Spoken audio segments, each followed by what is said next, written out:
Hello everyone and welcome back to another video from Gaming Basics. In this video, I'm going to show you how to use coins within the Bingo Blitz game. So let's get started right away. Now, first of all, open up the Bingo Blitz game, and if you have played it before, then you will gain access to the map menu. Now, from the map page, you will be able to find your coins, gems, and various other credits for the game. You can tap on either one of these options, and now you can buy various items using your real-world currency and also the gems as well as coins. You can spend these gems and coins to buy power-ups and boosts for your game within. Simply tap on the power-up or the boost that you want to buy and add to your account, and it will immediately be added at the expense of your coins.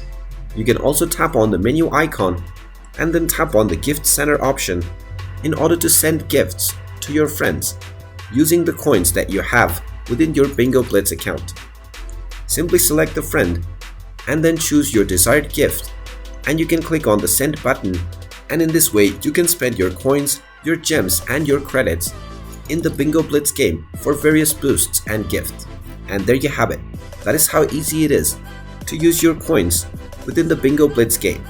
If you find this video helpful, make sure you hit that like button and subscribe to our channel if you haven't done so already. Also ring that notification bell to never miss another update from us. Thank you for watching, and I will see you again in the next video.